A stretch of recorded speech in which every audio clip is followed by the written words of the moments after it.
Welcome to Crown TV. Immerse yourself with a captivating audio from our stories.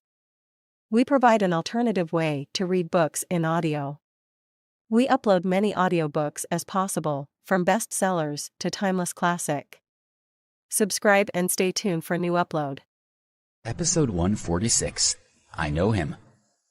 Sheldon had driven his car to his mother-in-law's house.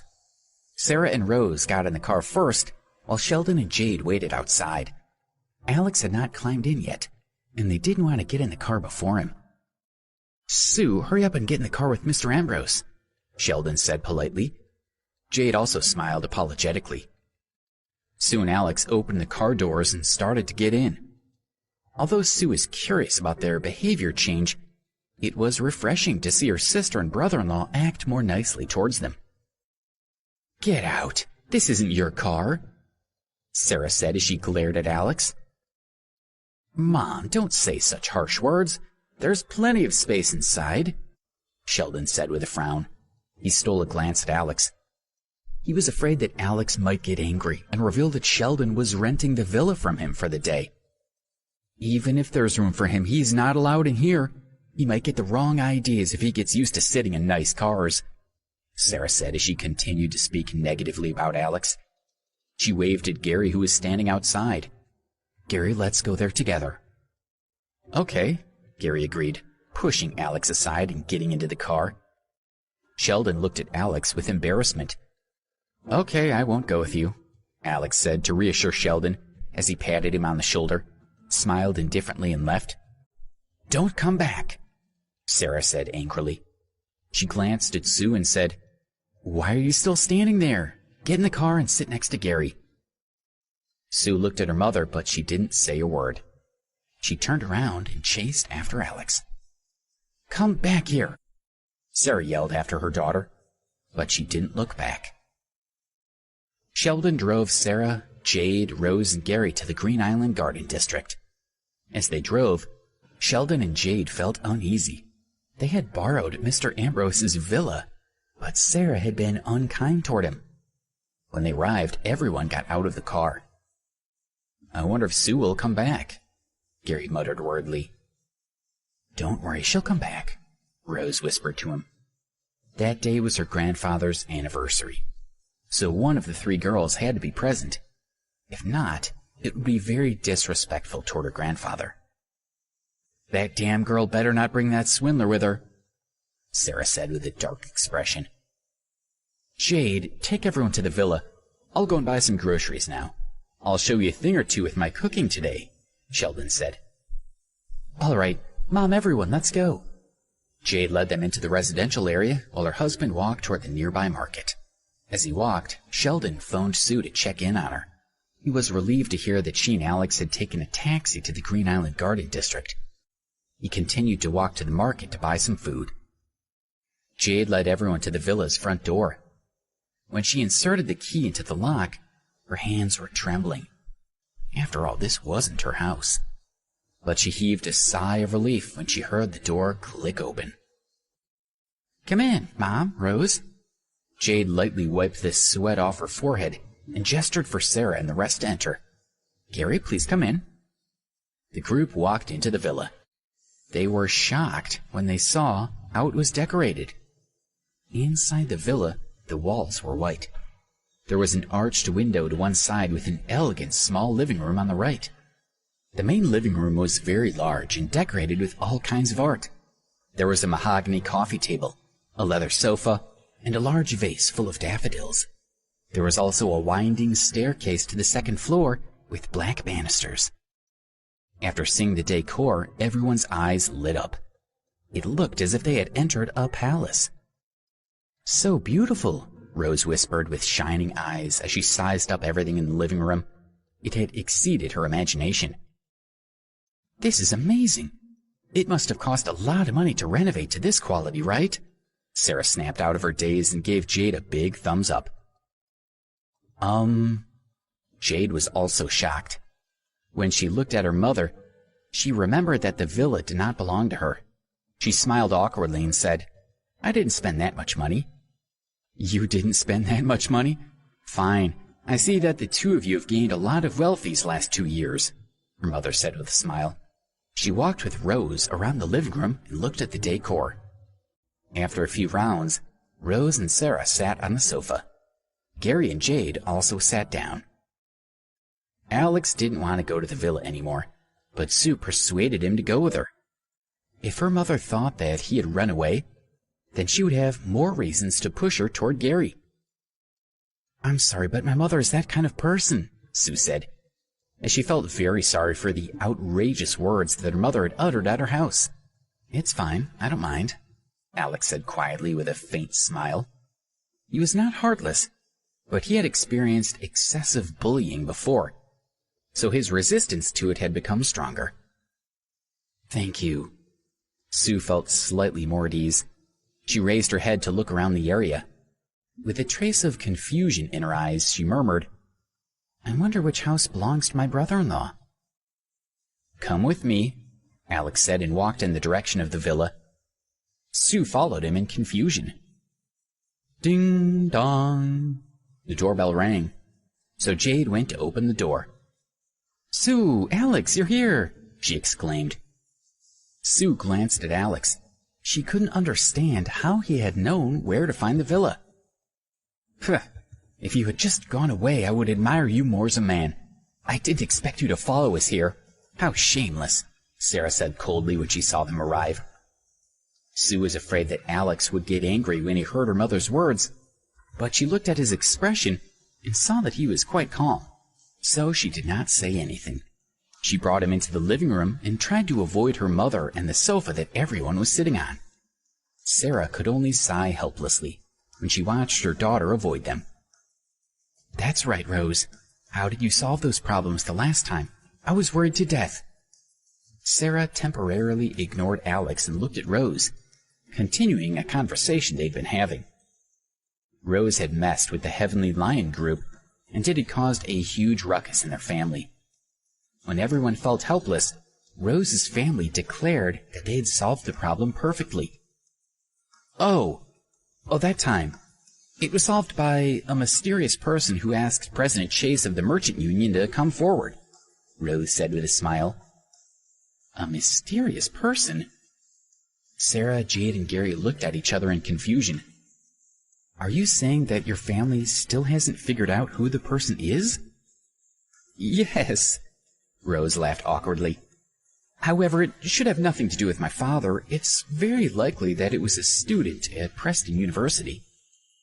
Rose did not have any clue about this at first, until the evening of the night market, when she had been kidnapped by Lucille and saved once again by a mysterious man.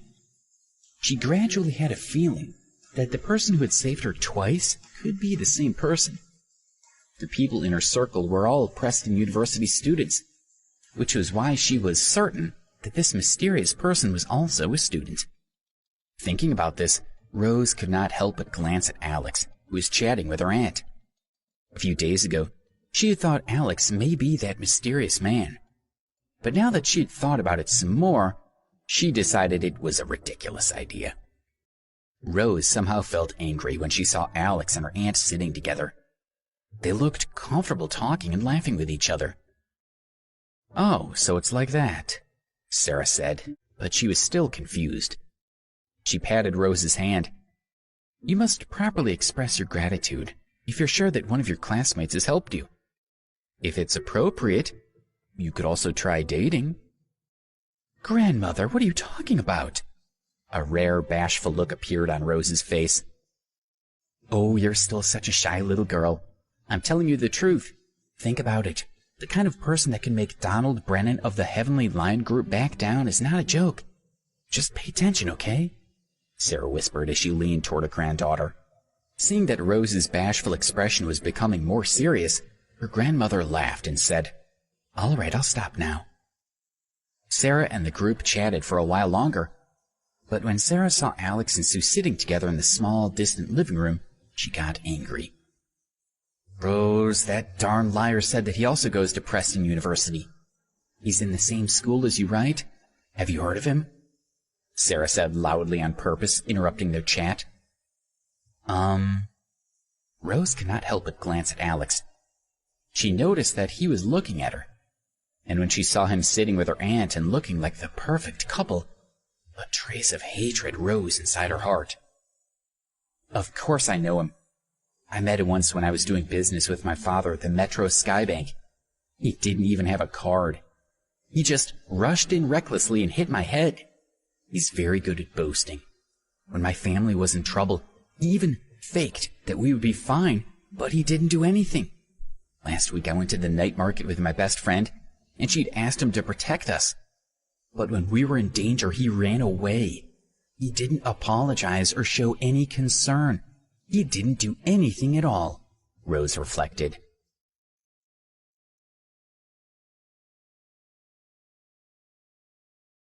Episode 147. Get Out of Here. Alex sat in the smaller living room and watched Rose vent her anger. He turned his head away bitterly and looked disappointed. Alex, Sue said to him in a low voice. She never thought he would have this kind of conflict with her niece. Although she had only known him for less than 2 days, Sue knew that he was not like what Rose had described. I'm fine. Whatever she says doesn't affect me. Alex raised his head and smiled at Sue. Don't lie to me. I can see that you care, Sue said. Although Alex was smiling, it was with a hint of disappointment. She leaned toward him and asked with concern, Do you have a misunderstanding with Rose? Alex didn't say anything. He turned his head and looked out the window to hide the sadness in his eyes. He thought about how he had helped Rose so much, but now she mocked him in front of everyone. He felt foolish. Bam! Alex raised his fist and smashed it down on the coffee table in front of him. The tea set on the table fell with a crash, and some pieces breaking and others rolling on the floor. Rose, who had been chattering non-stop, jumped up in fright. Looking at Alex, whose anger had turned to embarrassment, she felt a trace of guilt. He looked so angry. I must have made him furious, but why do I feel so uneasy and guilty now? Isn't this what I want to see? She thought. Countless questions appeared in her mind. What's wrong with you? Sarah found another opportunity to dislike Alex. You're still so cocky in my daughter's house. Sarah pointed her finger at him. Get the hell out of here. Who do you think you are? I've told you this before when you said and did those wicked things back at my house, she cried. Alex wanted to kick Sarah out, but he stopped himself when he saw Jade. After all, he had made a promise to her and her husband the previous day. If he could not keep his promise, it would make life difficult for this couple. Alex kept his promises, so he did not say anything. Mom, don't talk so much. It's not a big deal, so please just sit down. Jade quickly calmed her mother and complained. My dear mother, can you not cause me any more trouble? You're making me worry. With Jade's comforting words, Sarah also sat down.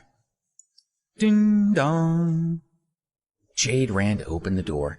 Sheldon had finally returned, so she felt slightly relieved. Sorry, I've made you all wait. I'll go to the kitchen now and get dinner ready. He walked in with a large shopping bag filled with all kinds of vegetables and meat.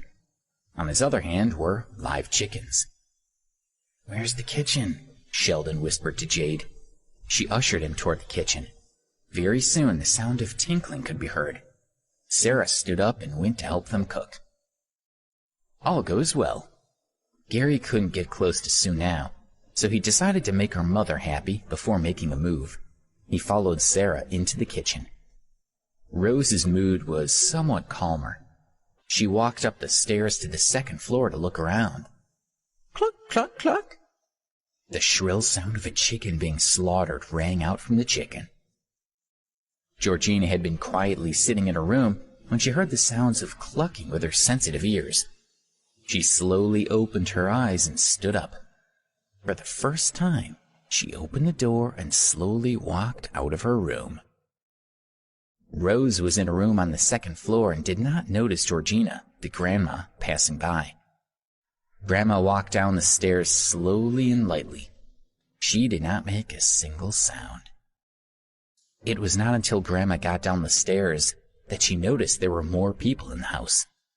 Alex saw her when she was already in the living room. He couldn't help but turn pale with fright. Why did she come down here? She could kill someone so easily, he thought. Who are you? Jade and Sue also noticed Grandma's presence. Granny, these are my friends. Alex ran to her side, afraid that she would kill them. He didn't notice that she already had 2 blades in her hands. What's wrong? Sarah, Gary, and Sheldon came out of the chicken to see what was going on. She just... Seeing the strange woman in the living room, Sarah was extremely surprised. The doorbell hadn't rung, which meant that this woman had always been in the house. Sarah looked at Sheldon angrily and said, Sheldon, who is she? Why is she in your villa? I don't know. Sheldon was also confused. How could he know that there was another person in the villa? You still want to lie to me? Is she your mistress? Grandma had rejuvenated to a younger version of herself, so Sarah saw that this strange woman was prettier than her daughter. She guessed that her son-in-law had been keeping another woman on the side. No, Mom, don't let your imagination run wild. She really isn't. Sheldon waved his hands in denial. Mom, I believe Sheldon. He has nothing to do with this woman, Jade said, speaking up for her husband. She knew that this villa belonged to Alex.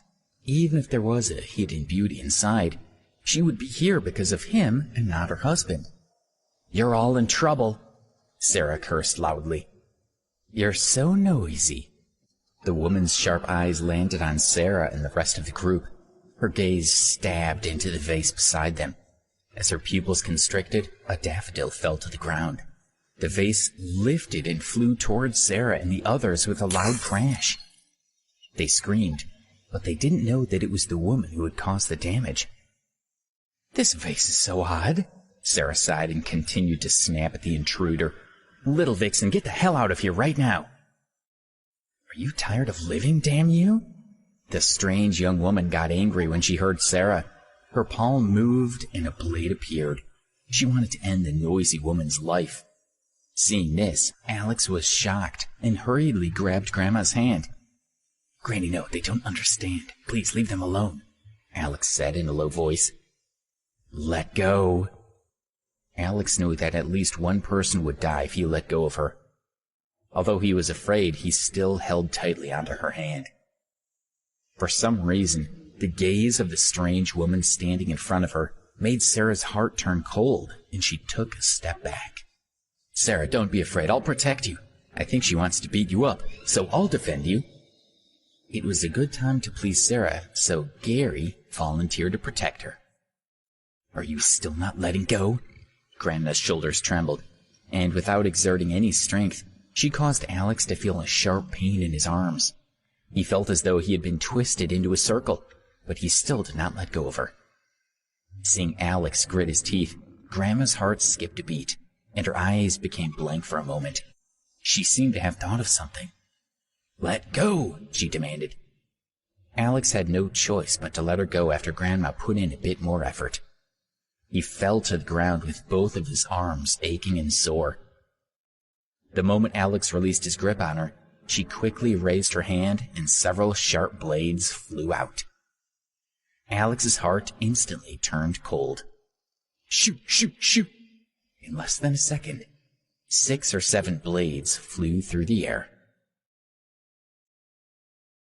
They were all unharmed, except for Gary, who had been standing in front of Sarah. His clothes slowly revealed long slits. 1 piece of cloth fell to the ground. 2 pieces of cloth fell to the ground. A few more pieces of cloth fell to the ground. Gary's clothes were tattered. It was as if someone had used a pair of scissors to cut them up. His body had countless small cuts from the blades. Gary moved stiffly as he touched his body. It felt like he had survived a disaster. The others were also stunned. The strange woman walked slowly towards Sarah and slapped her in the face heavily twice, causing her to bleed from the corner of her mouth. Then she slowly walked toward Alex and said, This group of people is very annoying. I'll go out and look around. I'll be back in 2 hours. If they're still here, I won't care about the consequences. Yes, Alex nodded. She did not kill anyone, which was already a relief for him. With that, Grandma slowly walked out of the villa. "Mom, how are you?" Sue, Jade, and Sheldon rushed to Sarah's side. Sarah started crying. She stood up and pointed angrily at Alex. "So you brought that damn woman here. You'll pay for this." Sarah was no longer afraid after the woman left, so she decided to vent all her anger on him. "Gary, go over there and slap him twice. I'll let you marry my daughter." Sarah grabbed him by his tattered clothes, commanding him to take revenge for her. "Maybe next time. I still need to see a doctor, so I won't be staying." Gary rushed out of the villa in his tattered clothes. "You're useless! Get lost!"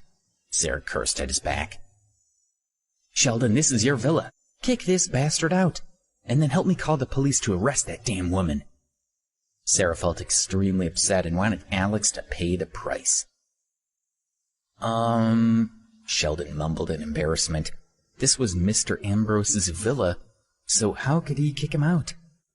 "Mom, calm down first. Let's sit down and talk."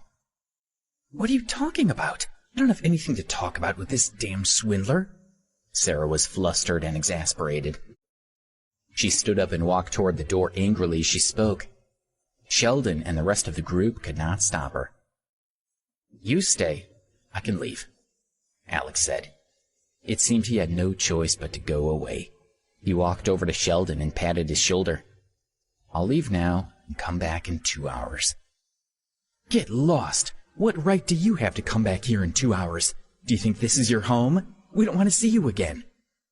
Sarah felt great when she heard that Alex was leaving. Alex sighed and walked toward the door. "This is your home. Why are you leaving?" An apologetic voice could be heard from the second floor.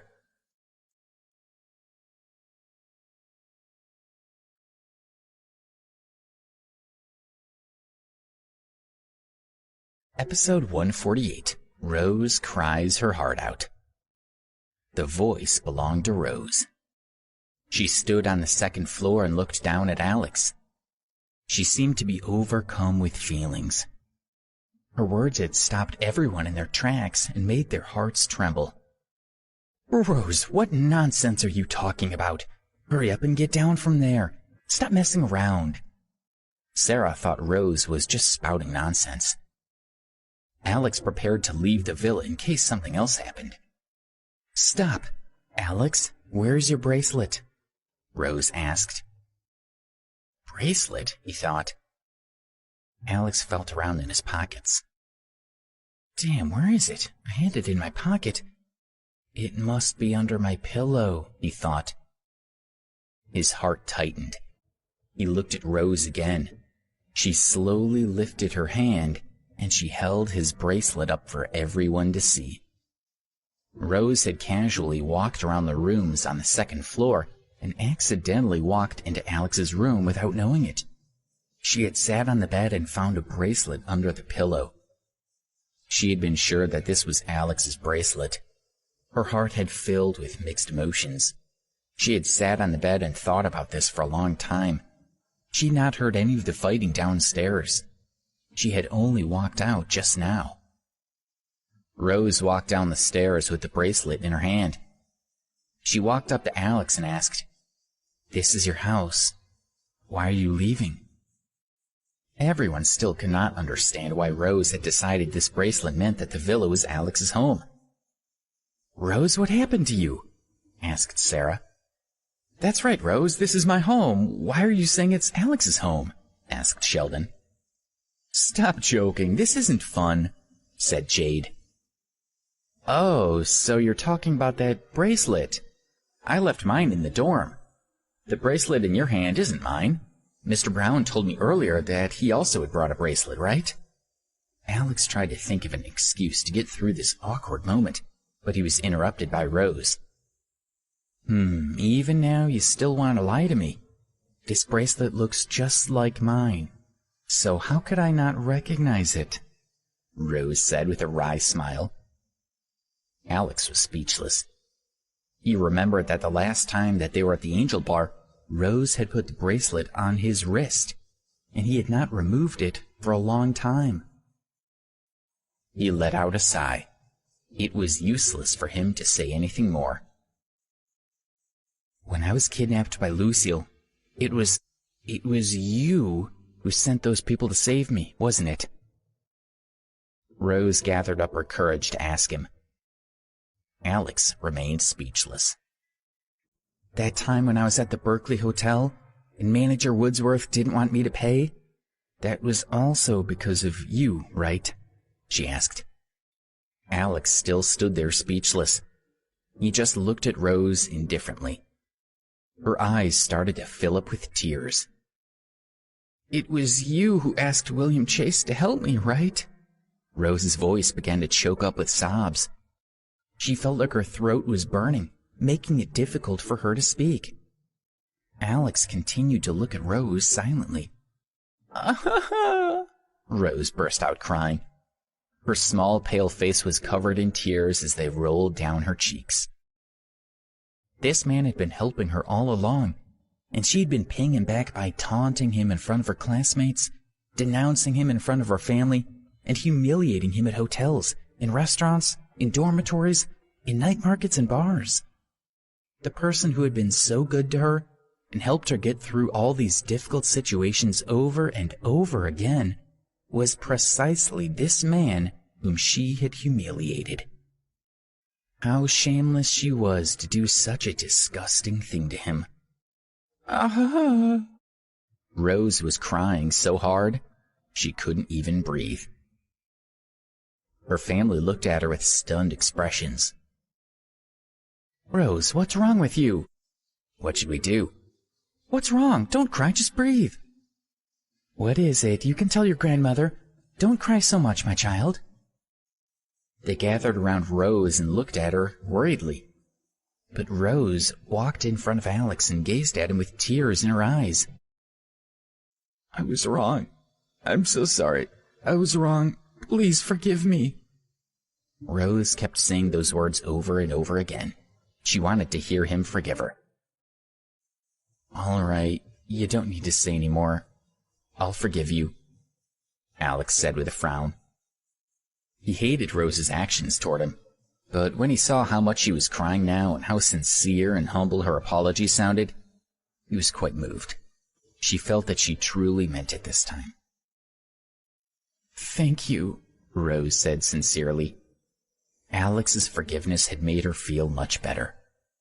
Rose, why are you apologizing to him? What's going on? Sarah still didn't understand what Rose was saying. Grandma, don't you understand? He's the one who helped us before, Rose said, looking at Sarah with a mournful expression. Sarah looked at Alex in disbelief. She could not accept what her granddaughter had said. She looked at Rose and said, You think that this villa belongs to him? Rose nodded. Sarah did not believe it. She then shifted her gaze toward Jade and Sheldon. At this moment, her perception was being shifted. How can this luxurious villa belong to this damn swindler? She thought. She urgently needed Jade and Sheldon to give her an answer that would let her return to normal. However, both her daughter and son-in-law had awkward expressions on their faces. They didn't know how to react, so her heart turned cold. Jade, is the villa yours? Sarah still held on to her last sliver of hope. No. As things stood, there was nothing Jade or Sheldon could say. What? Sarah shouted anxiously. Her eyes went red as she spat the question out, with her eyeballs nearly popping out of their sockets. No, you'll understand when I explain. I was going to buy this villa, but... Anyway, this villa actually belongs to Mr. Ambrose. We're just borrowing it for the day. Sheldon blurted out the truth in panic. Sarah sat down on the sofa. Her heart had nearly stopped beating. Mom, are you all right? Jade quickly asked. Mr. Ambrose, I'm really sorry for making you suffer at my mother-in-law's earlier, Sheldon said, apologizing to Alex. Help me up, Sarah said to her two daughters after resting for a few seconds with her eyes tightly shut. Jade and Sue, one on each side, helped Sarah stand. She walked toward Alex. Alex looked into her eyes and thought that she was still going to destroy him even then. Just when he was thinking of this, she knelt in front of him. "Mr. Ambrose, I'm sorry. I offended you. Please forgive me," she said quietly. "Mom, what are you doing?" Her daughters both felt sorry for their mother and tried to help her get back up, but she continued kneeling on the ground. "If Mr. Ambrose doesn't forgive me, then I won't get up. Mr. Ambrose, I was wrong." "Alex, or Mr. Ambrose, you see..." Sue and Jade looked anxiously at him.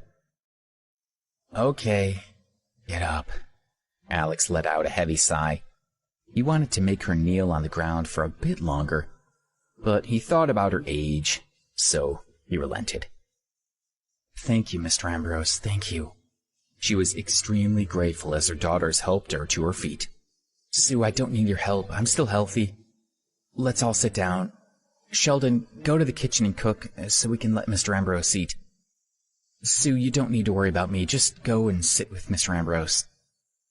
Sarah's face changed quickly as she urged Sue to sit next to Alex. This expensive villa was owned by Alex, so it was clear that he was rich and powerful. Sarah hadn't expected that Sue would find herself a wealthy man. Now, she had to nurture their relationship. Sue was stunned. She thought Alex was just a poor student, so how could she imagine that he had such an expensive villa? If they continued to pretend to be a couple, it would probably cause more problems in the future. "Go on." Sarah pushed Sue away. Her daughter was so confusing. When Alex was a liar, she stuck close to him. Now that Alex was rich, she didn't go near him. "Go, Sue," shouted her mother. "What's there to be shy about? We're all family," urged Sheldon and Jade. Sue couldn't figure out what exactly was the right thing to do, so she lowered her head and walked Alex aside. "So you're rich," Sue said timidly, as she looked up at him with a pitiful and shy expression. Alex didn't know what to say. He had complicated feelings swirling through his heart as he sat on the sofa with her. "Yes, they look really good together," Sarah said as she nodded in satisfaction. "Seriously, Mother, please stop," Sue remarked. "A nice pair, don't you think so, Rose?" Sheldon said. Rose's eyes were still red. Seeing Alex sitting together with her aunt, she felt a little bit of pain in her heart. She ignored Sheldon and turned her head away. Hearing Sarah and Sheldon, Sue and Alex became more and more worried. They felt that this flurry of words was getting more and more complicated. Sue kept rubbing her hands together, thinking about how she had asked him to pretend to be her boyfriend. "Mom, you might not know that Mr. Ambrose has another villa in this district, too," Sheldon said. He hoped that Sue could win him over so that Alex could help him. "When you came into the district, did you see that villa on the artificial island?" Alex gave Sheldon a warning look, but he had already blurted out this information. "Are you saying that the villa on the artificial island belongs to Mr. Ambrose?" When Sarah had come into the residential area, she had noticed that villa. According to Gary, it was the most expensive house in New York City. "That's right. It's worth $40 million, Jade said with a smile.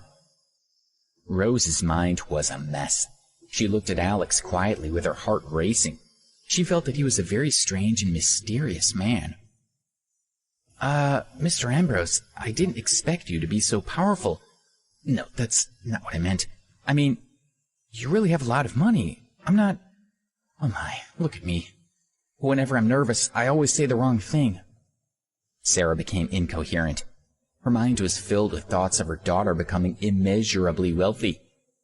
"I'm saying that my daughter can be with you. Sue, you must treat Alex well in the future. Do you understand?" Sarah said. "Sue, you must cherish Mr. Ambrose," Sheldon added. "I think you and Sue will be able to get along forever," Jade said. The worry in Alex's heart became heavier. He felt conflicted and wondered how to end this pretend situation in the future.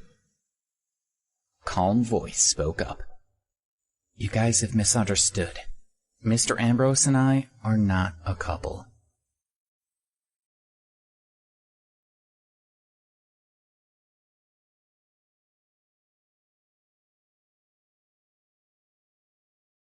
Episode 149, Grandma's Teaching. Sue felt very uneasy listening to her mother and everyone talking with such enthusiasm, as if they already thought that she was the perfect match for Alex. She felt that if she didn't confess now, it would get more and more complicated until the situation became uncontrollable. What? Sue's words shocked Sarah and everyone in the room, demolishing the joy they had been feeling up to that moment. Sarah smiled awkwardly and said, Sue, you're talking nonsense. Please don't joke with me. Sue's making fun of us, Sheldon said. Sue, you have to listen to Mr. Ambrose from now on, Jade piped in. She could feel her heart thumping. Sue stole a glance at Alex and saw that his face was calm. After meeting her gaze, she was a little dazed before he moved away. She did not want to admit it because it would shatter the sliver of hope in her fantasy. But her heart also gradually calmed down. Mr. Ambrose and I are not a couple, she repeated as she looked at her mother, Jade, and Sheldon. She was neither happy nor sad, only a little disappointed. You're not really a couple? Sarah and the rest finally realized that she was not joking. They panicked. Sue, how can it be that you and Mr. Ambrose are not dating? You are so protective of him. Mom, like I said, we're not a couple. I asked Alex to pretend to be my boyfriend because I didn't want you to introduce me to another guy. We only met yesterday. I have nothing to do with him, so you don't need to go around in circles about it, Sue said with a frown. Her words made Sarah and her family speechless. They looked at Alex. Sue also glanced at him. He was sitting on the sofa and seemed a little anxious with everyone staring at him. Sue's heart sank, and her family's hearts turned cold. Only Rose, who was sitting at the side, secretly looked at Alex with a glimmer in her eyes. Since this is Mr. Ambrose's villa, we can't stay here any longer. Let's go, Sue said as she accepted the reality. No, you guys will like to stay and eat, right? Since the air had finally been cleared, Alex no longer disliked Sarah. No, thank you, Mr. Ambrose. Let's go. Sarah was no longer in the mood to stay. She nodded to Alex and led the others to the door. They also saw that Alex was trying his best to remain calm. Alex shook his head and walked back into the villa after watching Sue and her family disappear into the horizon. He lifted the broken vase, swept up the shreds of Gary's clothes, and tossed the live chicken into the kitchen. He collected the blades from the floor and threw them away. After cleaning up the mess, he sat down on the sofa. The bracelet that Rose had found was still lying on the table. The door to the villa opened and Grandma walked in. She sauntered into the living room and threw something at Alex. He caught it with his hand and saw that it was a wrapped chicken sandwich. He couldn't recall if he had given her money. What are you staring at me for? Eat! Grandma looked at him with a puzzled expression. Okay, Alex nodded.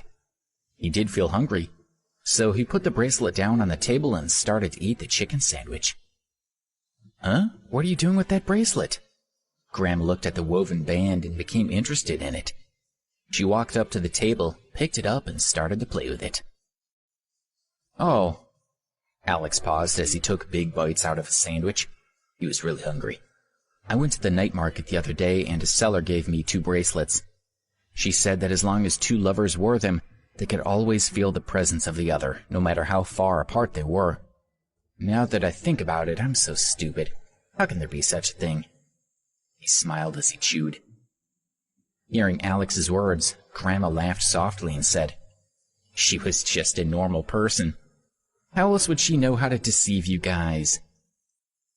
Alex carefully mulled over her words. His nibbling slowed down until he finally asked, Grandma, do you know what this love bracelet thing is all about? The grandma snorted lightly but disdainfully answered his question. She spread out her right hand and let the bracelet lie on her palm. She closed her eyes as she held it, and the corner of her mouth moved slightly as if she mumbled something. "Stinky brat, come over here," Grandma said to him as she opened her eyes. He came up to her with the sandwich in his hand. Seeing his confused look, she muttered, "You only know how to eat, don't you?" "Oh," he was speechless, holding the sandwich. "Which wrist would you wear a bracelet on?" she asked. "The left one," Alex answered casually, and then hesitantly asked, "Grandma, will you explain this to me?" "Don't speak nonsense," she cursed. She grabbed his left hand and roughly slid the bracelet over his wrist. "Ouch!" he cried out in pain. When she let go of him, she looked at his arm and saw the bracelet on his wrist. "Grandma, is the bracelet working?" he asked curiously. "Do you need to ask so many questions?" said the old grandma with dissatisfaction. Alex was embarrassed, but he dared to ask, "What is it about the bracelet? Will you teach me how to use it? Hey, Grandma, what are you doing?" Alex saw that she had untied an end of the woven bracelet and wrapped a thread around her left thumb. The seller had said that this was for lovers, so how could they wear it together? "If you say any more nonsense, I'll shoot you," she muttered. Alex closed his mouth. He watched Grandma wrap the thread a little more around her fingers. She looked at the thread, adjusted it, and said to Alex, "You all have cell phones. I don't have these things, so I'll contact you." Alex was speechless and confused. "Are you buying a phone?" he thought. Grandma adjusted the thread on her fingers, and Alex stretched out his hand. She moved her thumb and index finger, and Alex moved his left index finger as well, as if there was a connection between their fingers. "Hey, her fingers are moving at the same time." He excitedly moved his finger a few times, and her fingers also moved. He felt that it was magical. "If you move again, I'll chop off your hand." After she said this, Alex kept still. She continued, "From now on, I can only call you. You can't call me. Do you understand?" "I understand." Alex was a bit dissatisfied that he couldn't initiate this magical power. "Aren't you being too unfair?" he thought. However, thinking about the situation more, he didn't have anything to call her about anyway, so he felt a bit better. She looked at the thread in her hand, but she didn't seem very satisfied. She took something out of her pocket and slowly put it on the thumb of her right hand. When she put her hand down, Alex saw that she had put on a ring that was clear and green, with a trace of light flowing through it. He wanted to take a closer look, but Grandma pulled her hand away. "I'm done," she said. "Yes, it's about time," he agreed. "Come with me." After saying this, she walked into the kitchen. Alex followed her. Her eyes were already fixated on the live chicken. Alex thought that she may be ready to suck blood again, so he said something and got ready to leave. "Halt!" she shouted. "What's the matter, Grandma?" he asked in confusion. "From now on, I need you to do something for me. It's best if you don't get beaten to death by the others. You don't have to tell me how rich you are, but it's hard to predict the future, so you must rely on yourself for everything. Do you understand?" She stared at Alex. "I think I understand." He didn't know what to say now, but her words made some sense. "Because you saved my life, I'll just teach you a few moves," she said. "Granny, you want to teach me a few moves?" Although he didn't have a competitive spirit, he was very willing to learn a few moves to protect himself. He had already witnessed her powers. Even if he could learn just a couple of moves, it would help him feel not so useless. "Watch carefully," she snorted and stopped looking at Alex. Her gaze was fixed on the chicken on the ground. He watched her attentively. She raised her hand and a light flashed with a windy sound. The chicken let out a blood-curdling screech, and it fell flat on the ground. Its wings and claws had been tied up. "You try it." She handed him a blade. "Grandma, should we kill it first before trying this?" he asked. He could not bear it, so he picked up a kitchen knife and moved to put the chicken out of its misery. The old woman did not allow it. Right, you'll throw badly, won't you? Practice throwing the blade at the wood chopping board first until you can kill the chicken swiftly. Ah, yes. He knew her personality, so he didn't dare say anything more. He just wanted to finish the training as soon as possible. She taught him how to hold the blade and all the key points that he should pay attention to. He diligently practiced, but when he fired the blades at the chopping board, he could not achieve the same effect as her. He threw dozens of blades at the wood chopping board.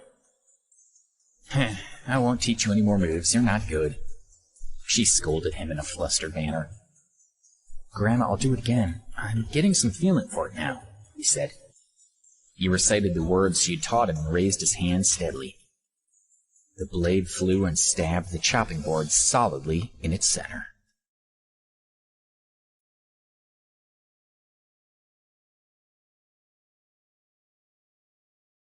Episode 150, The Manager. Grandma, I did it, Alex said in excitement as he walked toward the blade sticking in the wooden chopping board. Swoosh! Another blade flew quickly at the chicken's neck, and it died in an instant. He turned around and saw Grandma walk out of the kitchen. She said leisurely, I'm going to my room. Bring me back another live chicken. He sighed, tidied up the mess in the kitchen, and left to buy her another live chicken. Over the next 2 days, Alex studied the information that Robert Miller had sent him about Lawrence Heights. He then used his status as a university student to probe the management about the building and carry out private interviews to investigate its overall situation. He believed that the building's situation was not very good, but it was not bad either. He thought that Lawrence Heights could still be a very high-quality asset, but only after some proper management changes. Alex summarized the areas that needed to be fixed and outlined his personal experiences there. And then he communicated with the main manager, Bob Brook.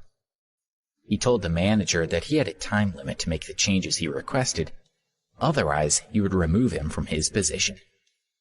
Bob quickly agreed to Alex's instructions. Although he didn't know Alex's true identity, he was, after all, the new boss who had taken over the $125 million Lawrence Heights building. Alex also specifically asked Bob to investigate if Philip Geller, the office manager in charge of rentals, had seen his message. Alex would not let him off lightly for ignoring him. Bob agreed and promised him that he would investigate Manager Geller properly. Alex wasn't afraid of being fooled by Bob. If he dared to shield Geller, he would have Sam Woodsworth, Ken Stokes, and Graham Sterling to help him. For Alex, uncovering the truth of the matter was as easy as making a phone call. Of course, if he were forced to investigate personally, Bob's position would be lost. The day after Alex handed him the task, Bob called him. Mr. Ambrose, I've already investigated it thoroughly. There is indeed a big problem with Philip Geller. He's gotten involved with many female employees in the company through deceit, intimidation, and drunkenness. Many of these female employees have already left. In the past 2 years, he's also taken advantage of his position with the female tenants in the building. By pretending to help them, he committed sexual assaults in their rooms. Since Bob was able to obtain so much information about Philip's crimes in just 1 day, he must have known about the manager's private affairs. Although Alex saw through it, he didn't intend to pursue Bob. As long as he remained helpful in the future, Alex was willing to close his eyes. All right, I understand. I'll deal with it as I should. I'll try not to affect the reputation of the building. I'll give the evidence of my possession to the police right now and have him arrested. Don't worry, it won't have any negative impact on the building. With that, Alex hung up the phone. Alex put down his cell phone. He sat beside Ramsey Lake and looked at the sparkling water on the surface. He was once again filled with worry. He had been busy with matters related to Lawrence Heights for the past 2 days, but he had also closely observed the progress in trying to find Debbie. He had developed the habit of listening to reports from Ken every night.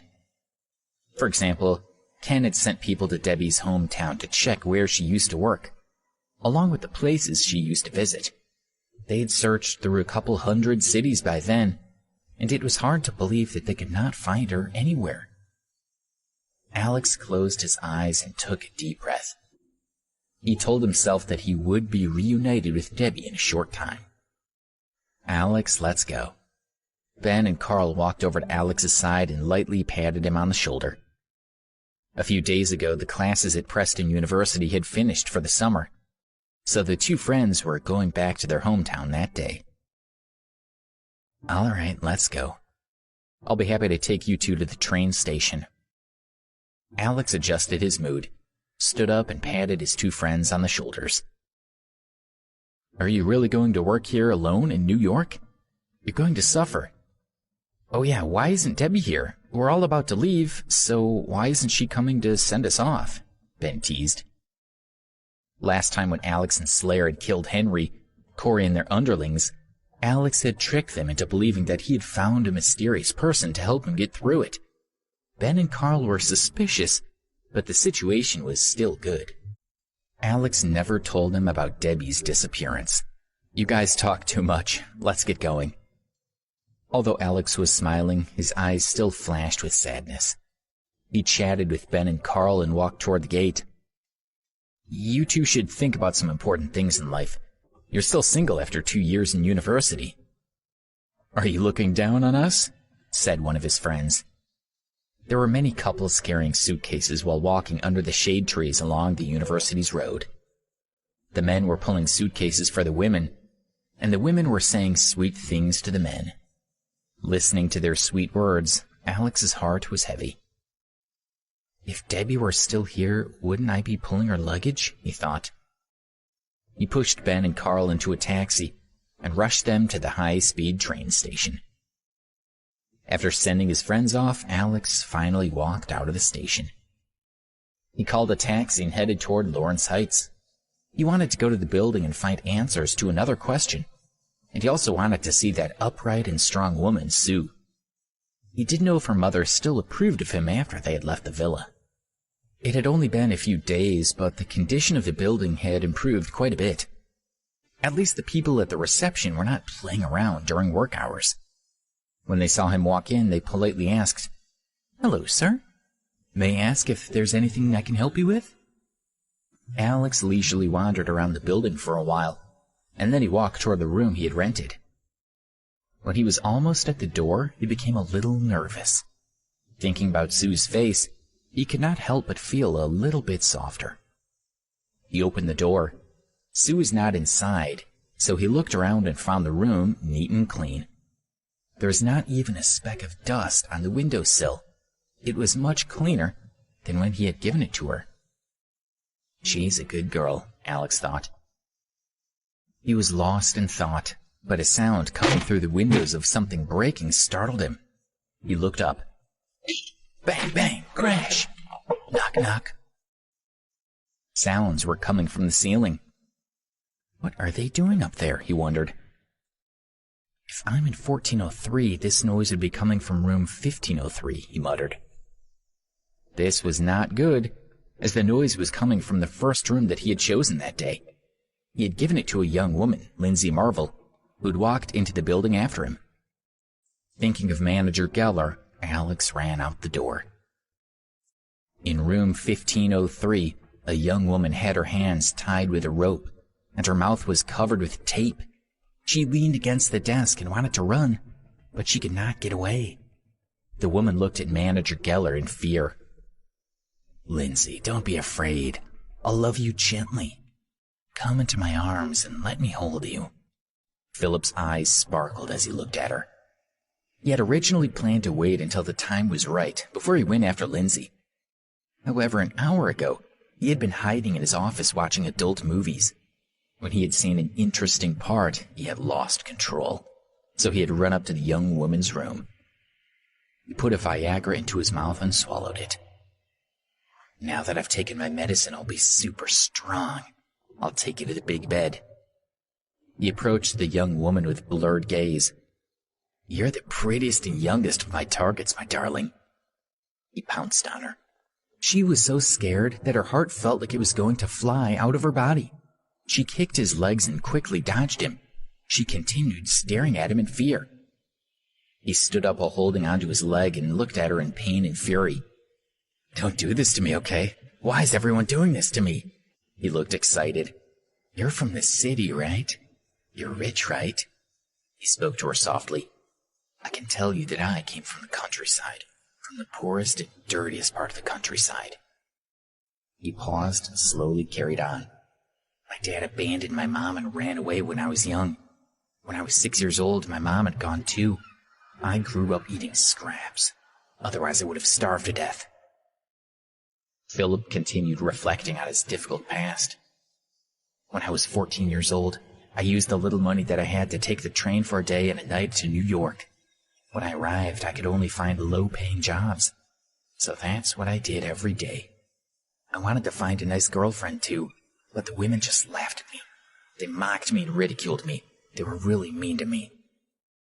He looked at her intently. When I was 22, I decided that all women would only ever look down on me. So I decided to target rich, young, and pretty women. Don't blame me. You can blame those females who had hurt me before. The more he spoke, the more unhappy experiences of his past made him believe that these women were able to heal the wounds in his heart. Come, let me have a good time, and I'll let you go, he said as he walked toward her. Thank you for listening to Crown TV. Please don't forget to subscribe, share and turn on the notification button.